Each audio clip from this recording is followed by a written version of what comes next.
Olá, sejam muito bem-vindos a mais um Visão da Política. O nosso espaço aqui na TV Assembleia Legislativa para a gente falar sobre os principais assuntos que envolvem política, com análise e muita informação para você. Bom, hoje nós vamos falar sobre as últimas decisões do Congresso Nacional. E quem vai nos ajudar a fazer uma análise e explicar para a gente sobre essas decisões importantes e que estão impactando a nossa vida é a advogada eleitoralista Marina Moraes.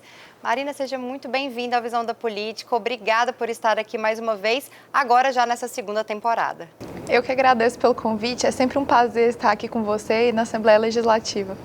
Marina, a gente vai falar sobre a PEC da blindagem, já foi arquivada, mas para o pessoal entender e relembrar um pouquinho, eu vou chamar um VT agora que vai explicar para vocês o que foi essa PEC da blindagem.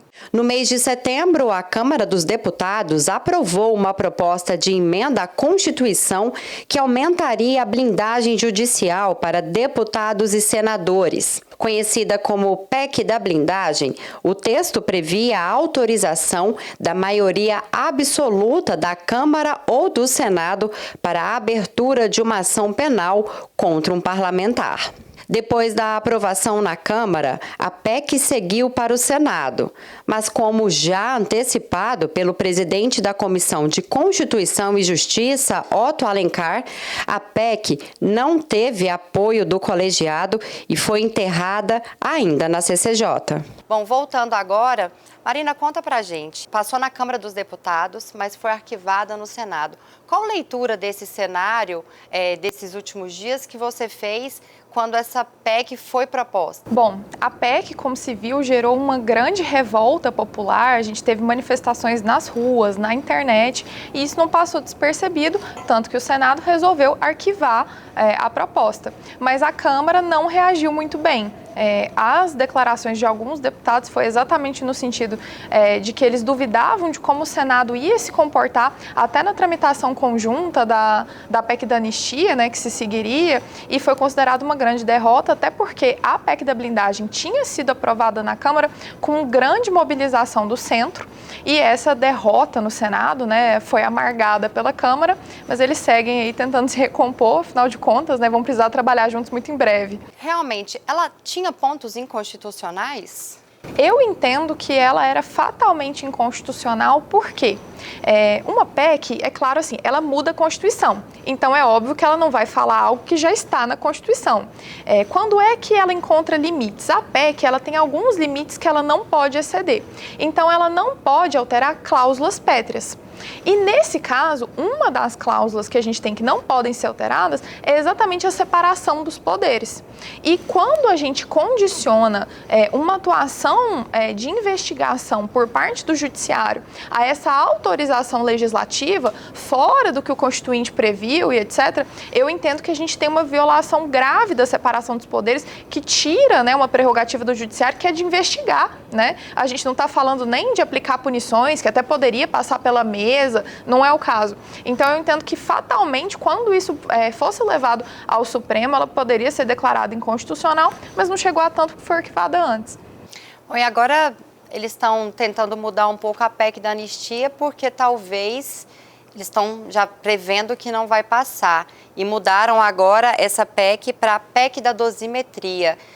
Tem diferença? Tem uma diferença, assim, primeiramente acho que tem uma diferença de nomenclatura. Falando dessa revolta popular, eu acho que o nome soa melhor, né, e aí a gente já vai fazendo um rebranding do que o Legislativo pretende fazer. Mas há uma diferença, assim, primeiro sob um ponto de vista jurídico, para puxar já que eu sou advogada, havia algumas pessoas questionando se poderia haver anistia de um crime que é contra o Estado democrático. Os crimes contra o Estado democrático, eles são inafiançáveis e imprescritíveis, mas eles não são proibidos de receber anistia. Então, assim, alguns constitucionalistas dizem que isso quer dizer que não poderia. Outros dizem que silêncio em matéria legislativa é uma concordância. Se eu não incluir essa vedação é porque eu não estou prevendo, né? Então havia aí uma discussão jurídica, mas agora ela parou de ser um pouco relevante, porque falando da PEC da dosimetria, aí nós não estamos falando mais de um perdão completo, mas de uma tentativa de ajustar essas penas. Eu, particularmente, acho que anda bem o Congresso, em alguma medida, em analisar isso, porque a gente teve realmente penas muito altas e a gente precisa analisar mesmo, assim, sob um critério político, de contexto, de clima, como é que essas penas foram combinadas, mas, claro, essa é uma decisão de um poder autônomo que deve ser avaliada dentro de vários contextos. Inclusive, acho que eles deveriam ter um diálogo institucional também com o judiciário, para que isso não crie mais ranhuras democráticas do que a gente já tem hoje. E ter uma conversa antes com o Senado, né? Exatamente, é melhor combinar. Aí a gente teve a aprovação recente agora do imposto de renda, né? A isenção do imposto de renda para quem recebe até R$5.000 e depois vai escalonando até R$7.300. Foi uma forma do Congresso esconder o que ele fez alguns dias atrás, aprovando algo que era o desejo de muitos brasileiros que aguardavam há muito tempo? Desde que a Câmara teve essa derrota na questão da PEC da blindagem, o presidente Hugo já havia sinalizado que ele ia passar a tratar de pautas menos mal vistas pela população, então que ele ia tratar da questão do imposto de renda, algumas coisas de segurança, e assim fez, né?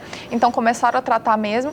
Essa PEC do imposto de renda, esse projeto do imposto de renda, perdão, ele já era mesmo algo que vinha caminhando, é uma pauta muito forte do governo Lula, que vinha tendo aí alguma dificuldade para lidar com o Congresso, né? E agora teve uma vitória bastante expressiva, né? Não deixa de ser uma vitória para o governo, que também amargava aí uma má impressão sobre a gestão econômica, né? Eu acho que é um dos principais pontos do governo, essa questão econômica, e um governo que tem uma pauta muito populista em relação, né, esse benefício para a população de faixas mais baixas de renda, e não vinha fazendo nada muito concreto até agora. Então eu acho que assim, tanto para o governo quanto para o Congresso foi em boa hora que veio, né, para fins de agradar a opinião pública. Inclusive foi uma das promessas de campanha, né, do presidente Lula. Dito isso, foi uma vitória do Congresso, do Arthur Lira, que foi o relator e se saiu muito bem, ou do governo? Foi uma vitória compartilhada. Eu assisti uma entrevista do Arthur Lira, que já estava evitando de se pronunciar há algum tempo, inclusive por conta da PEC da blindagem, ele até defendeu alguns pontos, mas ele disse que ela foi aprovada e que já estava no cronograma. O relatório, se eu não me engano, ficou pronto no final de julho e ele disse que essa aprovação já aconteceria ali no final de setembro, em outubro. Ele até pediu, olha, se vocês duvidam, então vocês podem olhar, né, o cronograma que fica ali disponível para todo cidadão. É até bom a gente ressaltar que, às vezes, o cidadão, ele demora a conhecer os projetos que vão impactar a vida dele, porque ele espera ser aprovado. Mas está tudo ali no site da Câmara dos Deputados, no site do Senado, assim como aqui na Assembleia Legislativa também. Então, tem transparência e tem como fazer essa manifestação um pouco antes, né? Enfim, ele falou isso, mas assim, na sua visão, você acredita que ele sabia o momento? Afinal de contas, o Arthur Lira é um grande articulador, né? Ah, sem dúvida, ele é um ótimo articulador. Bom, os projetos ficam maduros, mas eles são pautados pela conveniência, né? Então, muitos projetos são maduros, já estão, né, com todo o trâmite legislativo e não foram pautados. Então, assim, há aí uma certa conveniência de timing, mas é do jogo, é para ser assim mesmo, né? E qual é a sua visão para as próximas eleições? A gente está há um ano das eleições de 2026. O Hugo, como você mencionou, disse que vai pautar esses projetos que são mais importantes para a sociedade. A gente aguarda a aprovação da PEC da Segurança Pública, talvez aí uma reforma administrativa que a gente aguarda há alguns anos. Você acredita que tem tempo aí antes das eleições para essas aprovações importantes? Ah, sem dúvida. E, na verdade, é desejável para o jogo político que seja assim, né? Eles querem fazer as votações dos projetos que impactam mais, quando vão ficar mais frescos na memória das pessoas. Então, a lei que me interessava, que era a aprovação do novo código, não aconteceu, devia ter acontecido no dia que nós estamos gravando essa entrevista, 3 de outubro, mas pelo menos em relação a essas outras que a gente também anseia, né? A PEC da Segurança Pública, enfim, e outras matérias de interesse, devem ser pautados, né? Se não no final desse ano, no começo do ano que vem, enquanto o Legislativo funciona normalmente, embora já às vésperas de uma eleição. O que você acredita que está por trás da não aprovação dessa reforma eleitoral? A gente teve muitas questões controversas ao longo do tempo, né? Perdeu-se muito tempo na discussão daquela quarentena de cargos de Estado, né? Juízes, promotores, delegados. Discutiu-se muito sobre a reserva de vagas feminina, de cadeiras e não de percentual de candidaturas. E cada uma dessas fissuras gera um desgaste que atrasa, né, a aprovação do projeto. E se fosse aprovado agora, já nasceria velho, assim, um Benjamin Button da legislação. Então, quem sabe a gente tenha mais tempo para amadurecer algumas ideias para uma legislação mais forte. Você acredita, então, que não houve acordo ali entre alguns pontos mais polêmicos, digamos assim, do texto? Me parece que não, porque já estava bastante amadurecido, né? Desde 2021 a gente está trabalhando, né, nesse código. E para as próximas eleições, a gente vai ter alguma nova regra? Vamos sim. Primeiramente, o TSE, ele altera as resoluções em todo ano ímpar, né? Então, assim, em dezembro, como a resolução, ela tenta normatizar o que já está na legislação, em tese ela não pode inovar, aí há essa permissão, não precisa ser aprovado com um ano de antecedência, igual funciona com as outras leis, mas sempre há alguma mudança, assim, é um complemento da norma, mas que faz diferença, né? E, inclusive, por falar no Arthur Lira, passou hoje uma lei que muda a contagem da data da idade mínima para assumir o cargo, que passa a ser de 90 dias após a posse.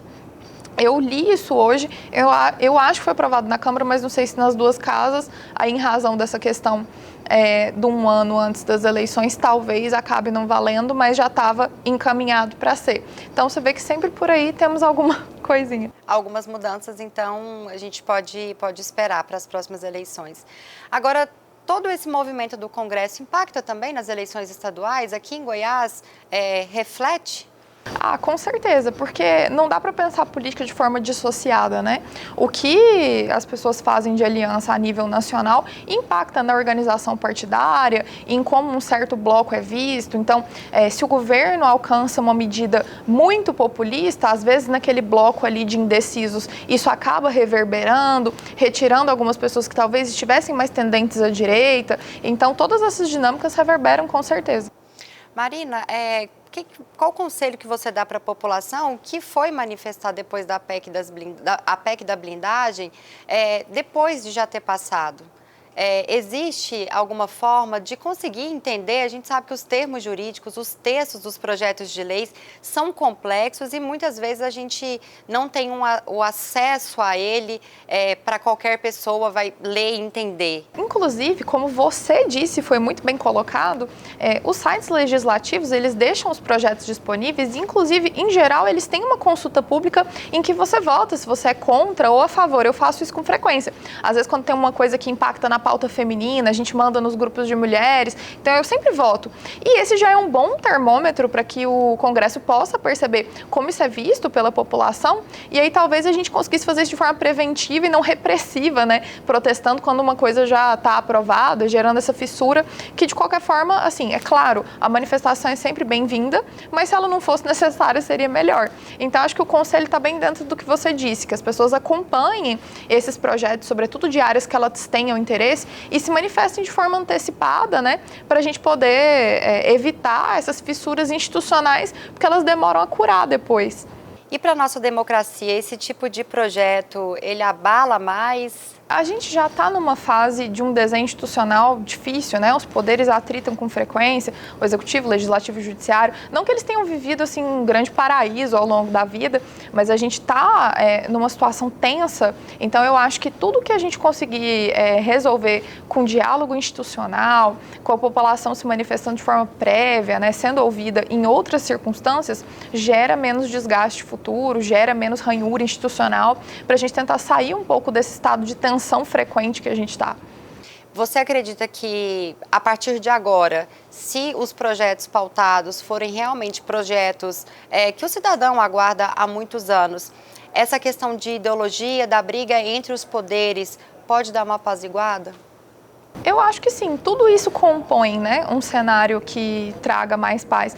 E a percepção que as pessoas têm das instituições, ela também é muito significativa, né? E vindo desses tempos, né, em que as pessoas questionam cada vez mais decisões do STF, que elas conhecem mais os ministros, conhecem mais os deputados, falam mais sobre esse assunto, se a gente começar a ter projetos que a população entenda como benéficos, né, que não vedem essas interações benéficas para a população, eu tenho certeza que um clima em que há mais confiança nas instituições, na democracia, no judiciário, no parlamento, reflete em como eles lidam do lado de lá também.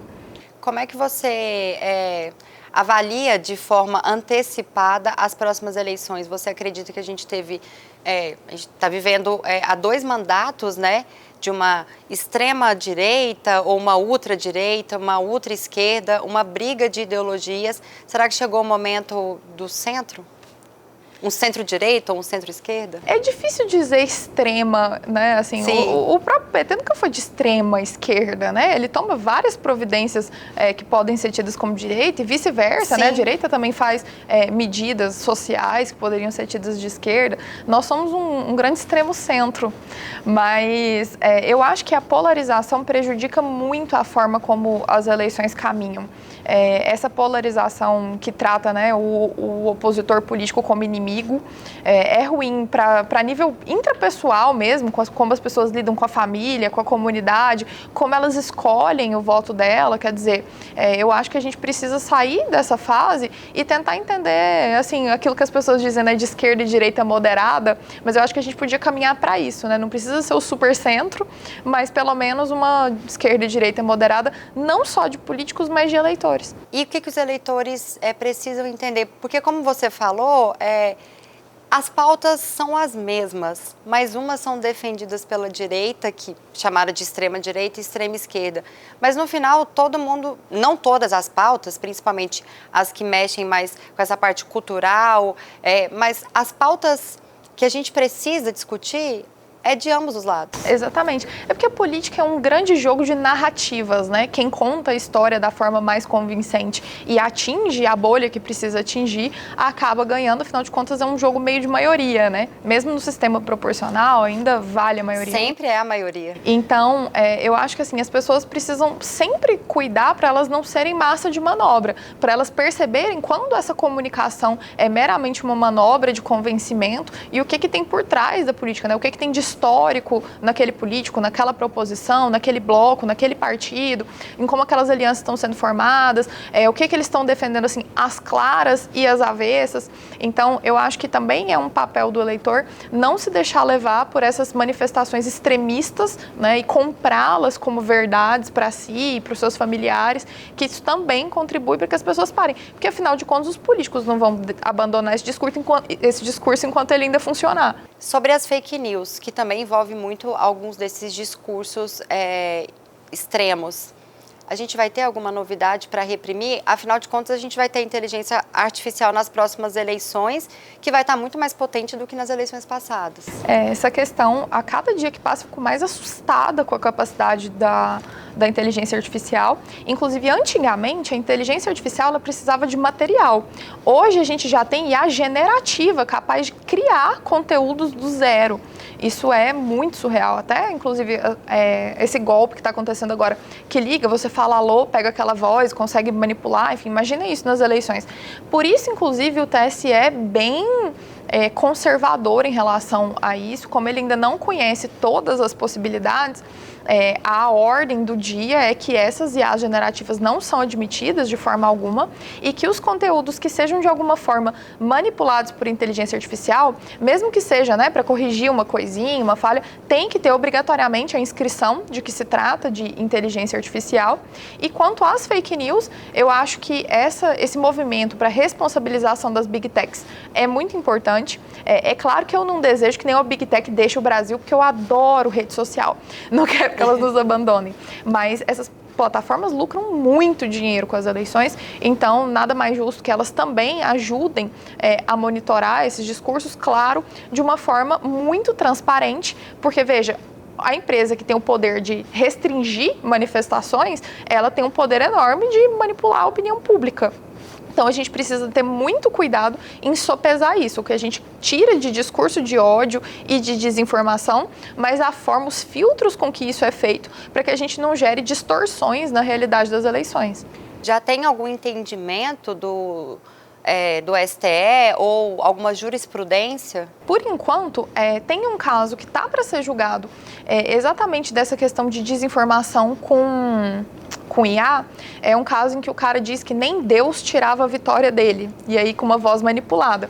Ainda vai chegar no TSE, ainda está a nível de TRE lá em Minas. É o primeiro caso que eu tenho notícia assim, de algo bem gerado com inteligência artificial, fora das fake news que a gente está acostumado, assim, né? Aquela que tira de contexto um vídeo que já é verdade, né? Ou alguma coisa nesse sentido, é que realmente a gente tem uma produção, cortes, né? O corte, exato. Então agora a gente tem uma produção, né, de uma fala que não é do candidato, e aí a gente vai avaliar. Mas, assim, por como a Justiça Eleitoral tem caminhado em precedentes de casos análogos, eu acho que eles vão ter bastante dificuldade, mesmo que nesse caso, assim, não tenha havido uma grande influência no pleito, era um áudio só, era na véspera, mas, por exemplo, no caso Francisquini, que falava que as urnas eram fraudadas, que elas vinham da Venezuela, foi no dia da eleição, meia hora antes de acabar a votação, e pelo desvalor da conduta, o TSE cassou o mandato. Então, talvez seja isso que a gente veja. Até porque depois que já foi divulgado, mesmo que seja retirado, o mal já foi feito. É difícil depois você voltar e reverter, mesmo o pedido de desculpa, a verdade aparecendo, já aconteceu, né? Exatamente. E, tradicionalmente, né, a mentira e as informações maldosas se espalham muito mais rápido do que a verdade, porque é muito mais interessante. Com certeza. E as pessoas que divulgaram aquele vídeo fake ou aquela informação falsa, ela não vai ser obrigada a divulgar no mesmo grupo que ela, somente quem colocou aquela informação no ar, né? Exatamente. Marina, e para a gente finalizar, qual é a sua visão do atual cenário político? O que a gente pode esperar para o próximo ano, aqui no estado de Goiás? A gente pode esperar eleições muito animadas. E qual é a sua visão da política? A minha visão da política é que a gente precisa de muito diálogo institucional pelos próximos meses. Eu acho que isso vai ser muito salutar para a forma como a gente vai conduzir a priorização de pautas para votação de legislação, o que é muito importante, e até para a gente chegar nas próprias eleições com um clima maior de estabilidade, com as coisas mais bem definidas dentro do possível. Marina, muito obrigada pela sua participação e por todos esses esclarecimentos e análises que você trouxe para a gente. Eu que agradeço, sempre às ordens. Visão da Política de hoje fica por aqui. Eu convido vocês para continuar acompanhando a programação da TV Assembleia Legislativa e até mais.